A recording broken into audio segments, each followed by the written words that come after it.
Yo guys, what's up? Today we're going to talk about 5 things that frustrate me about life in the Philippines, but I'm still living here, still staying here. I love it. These 5 things, they might frustrate me, but it's not something that's so bad that I don't like the country. These are just some things that I have to deal with personally. I will do just your classic countdown from the things that bother me the least all the way down to the most. And of course, you guys know who I am. I'm Jesse. I'm coming to you today with this video. I make videos on travel, specifically living in the Philippines, and a few other things like Catholic stuff and daily life. So if you like these videos and other videos that I do, be sure to hit that like and subscribe button, because you liking and subscribing is the best way to ensure that I continue to make videos like this, because it's the best way to support me.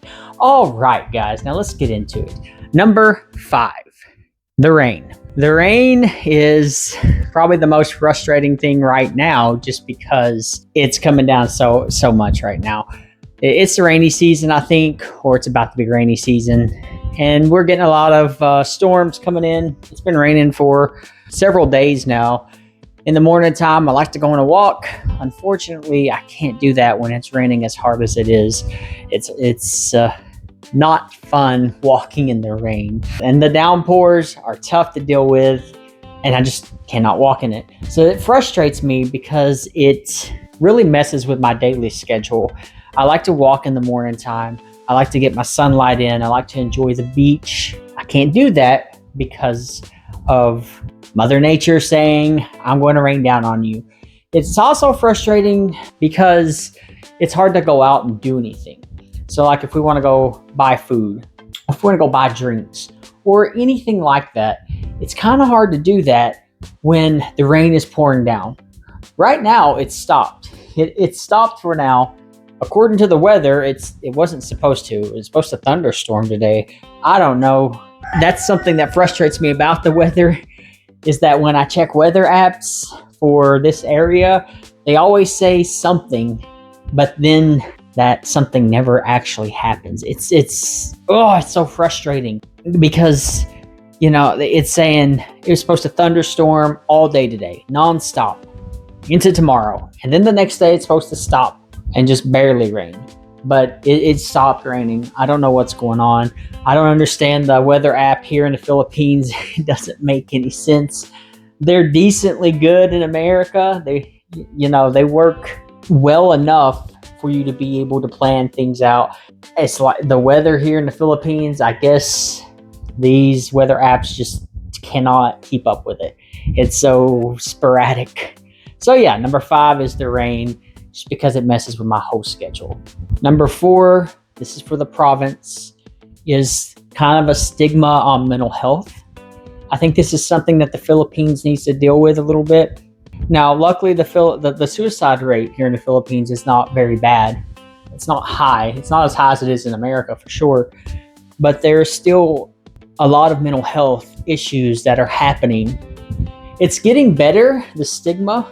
It always seems like the Philippines is a few years behind America on almost everything. And this is one of those things that they're still a little behind on, that I feel like they could work on making better.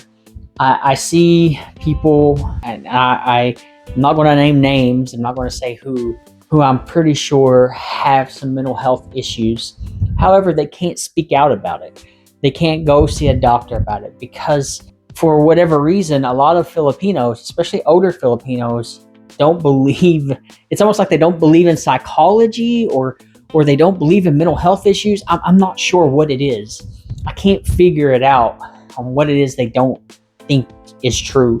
So when you have problems like depression, or you have problems like bipolar or borderline or schizophrenia or things like that, and you're able to still maintain enough control that you can live your daily life relatively well, people tend to say that there's nothing wrong with you, that you don't need to go see a doctor, this and that, just suck it up or whatever. It's definitely not true for everyone. There's maybe 2 or 3 people here that everyone says definitely has some mental health issues, but that's because these people are really, really bad off, to the point that I'm pretty sure 2 of them are homeless. I don't know about the other few people, But those are the only people they really say, yeah, they got mental health issues, they need to get help. If you're keeping it under enough control that you can live your daily life, you're not homeless, you're working, you're doing all the stuff that they would consider normal. Well, I guess anyone would consider normal. To a lot of Filipinos, that means you don't actually have any mental health issues. You're just overreacting to something, things like that. I think that's a very unfortunate thing. That's something that really needs to be looked at in the culture, because mental health issues are very real. My first major in college was psychology. I ended up a major in psychology and criminal justice the first time I went to college. And I learned a lot about mental health. I learned a lot about mental health through my childhood, living with people who had those issues. I learned a lot about mental health through myself, dealing with mental health issues myself, especially in the military, when most of it started happening really bad. I really want the culture in the Philippines to shift so that people don't attack other people who might have mental health issues. People don't put them down for saying, hey, I've got depression, I need help, something like that. I hope the culture shifts away from this negative kind of view on those issues, because it's something that will eventually screw the society up if people don't get help that they need. So that's number 4. Number 3, a thing that absolutely drives me insane is having our pets outside all the time. Now, obviously, I'm not talking about chickens or pigs or horses. Obviously, you don't want them to be living inside with you. Although some people in America do that. Some people have the little pigs that live in the house with them. That's strange to me. But I'm talking about dogs and cats in particular. If you have a dog or if you have a cat and you keep it outside, that kind of stuff frustrates me a lot. If I have a pet like that, if you're just going to leave it outside, what is the purpose? Especially when you're always inside. If you're always inside and your pet's outside, why have it? Why would you? I can't do that.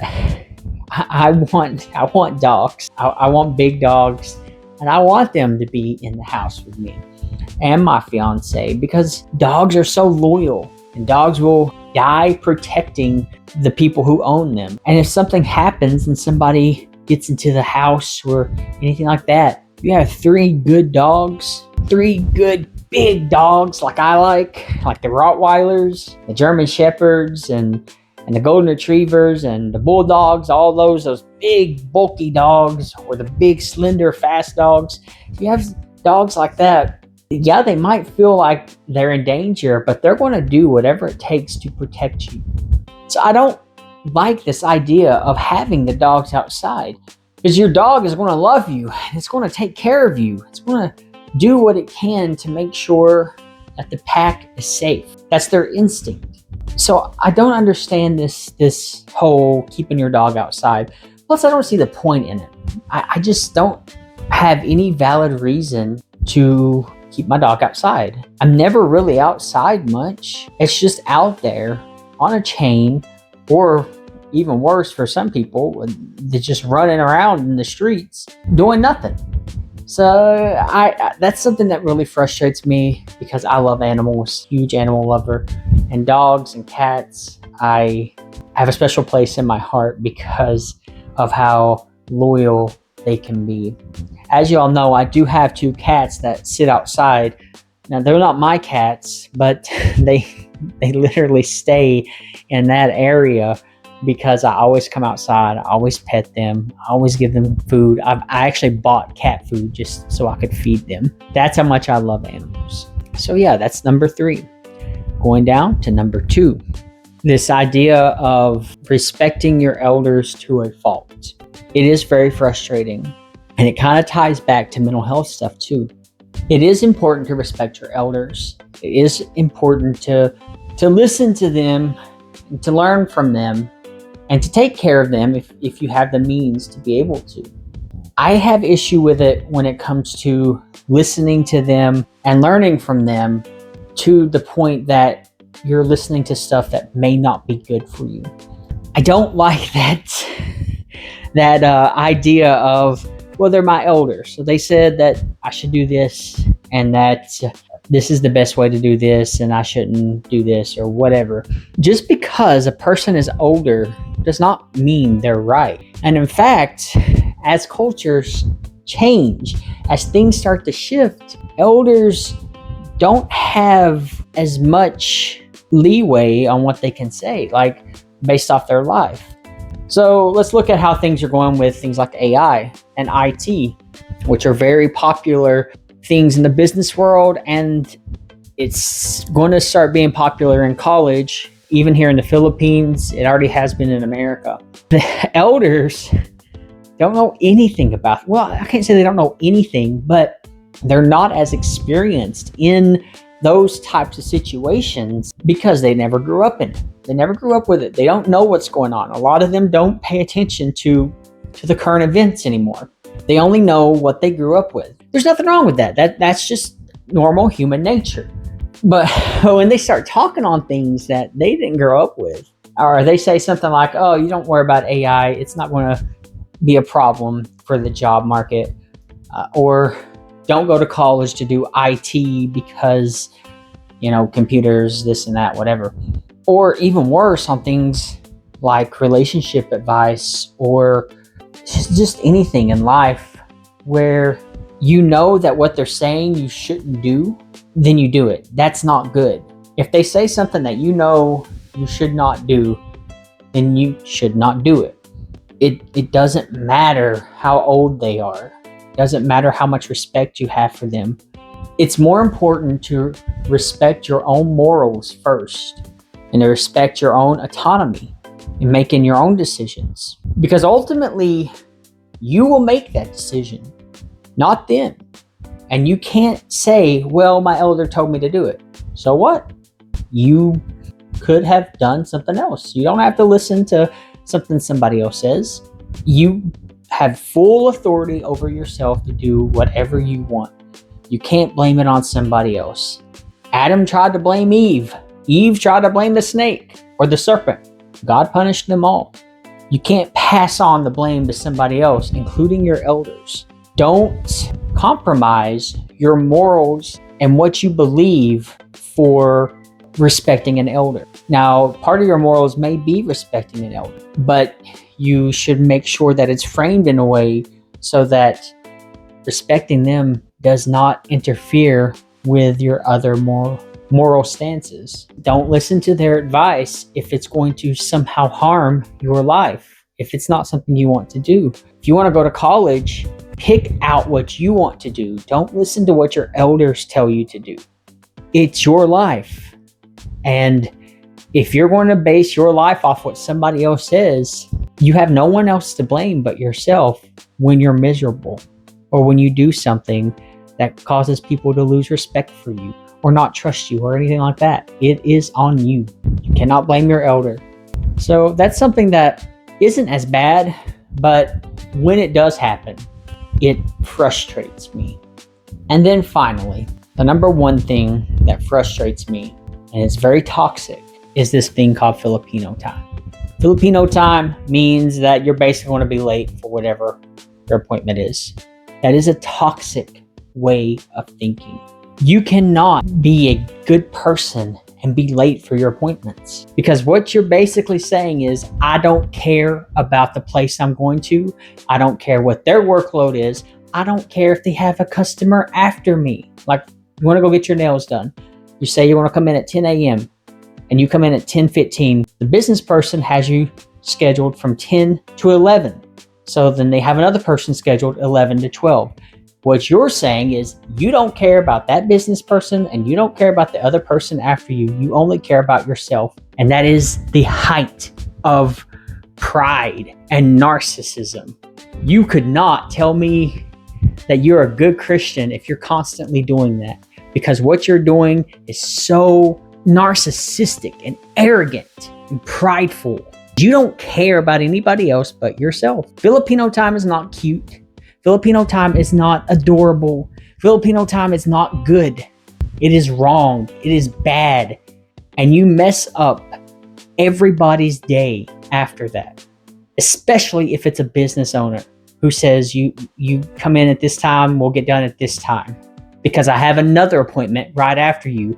I have another appointment right after that person. What you've done is you have screwed up that person's whole schedule, and every person who comes after you, you've screwed up their schedule too. It's not good. It's disrespectful, and it's wrong. Filipino time is the number one thing here in the Philippines that frustrates me. And I've made it clear to my fiance, if she makes an appointment, if she wants me to go with her, we will leave at an appropriate time to get there at least 10 minutes early, or I will not go, because I hate being late. I was in the military. Being on time meant being 15 minutes early. If you was not 15 minutes early, you was not on time, and you got in a shit ton of trouble for that. And even before the military, I was like that. Always early. Stop blaming yourself. Stop blaming this idea of Filipino time on why you're late. You just don't want to be there on time. You want to take your time and do whatever, lollygag around, as my old teachers, my parents used to say, just lollygag around and not do what needs to be done before you go. And again, I have to say, it's something that drives me crazy about my fiance. She'll lay in bed, she'll look at videos, she'll do this and do that, and wait all the way up until the last minute to get ready for something. I don't do that, and it frustrates me when that happens. And if it's something that I need to go to, then I'll go by myself, because I will not wait. Filipino time is not good. It's toxic. Stop using it as an excuse to be narcissistic and arrogant and prideful to the point that you don't care about anybody else. That's my 2 cents. That's all 5. Count it down. I'm not going to say that I'm so angry about this that I want to leave the Philippines. Nah. There's the same things, same problems, types of problems in America that I get frustrated with. There's problems in, I would say, every country in the world. I was in Germany for a while. Same problems. I found stuff that is very frustrating, but tolerable. It's not something that just makes everything worse, because y'all see the videos I post. Most of the videos I have of the Philippines talk about how much I love the Philippines, because I do love it here. That's my lesson of the day. There's going to be things that frustrate you no matter where you go. Go anyway. Do it anyhow. Have fun, travel, meet new people, find a country that you like, live there, or stay there for a long time. Whatever you choose to do. Don't let something that frustrates you keep you from going to that country. I would assume that you get frustrated by stuff in your own country too. So it's all about adapting. Be adaptable. If you're going to travel, you just got to be adaptable. You got to understand that not everybody thinks the way you do. You got to be open-minded. And there you go. That's my lesson for you guys. I hope you take it to heart. But let me know what y'all think in the comment section down below. Is there anything I missed? Am I wrong about any of this? I'm sure I'm going to have a few Filipinos come on here and say some things. There have been a few that have commented on on the one negative video I did, but they wouldn't comment on the positive video. So I'm sure that the one negative video, and here's the second one, I'm sure it's going to get somebody angry to comment, because I guess that they only care about the negative stuff. I don't know. People are, there's something else. But let me know in the comment section, guys. Let me know what y'all think. I love hearing from you guys. I love talking. I've answered every comment that I ever get. So let's keep it up. Let's go. All right, guys. As always, know that y'all are valuable, that you matter. God bless. And peace.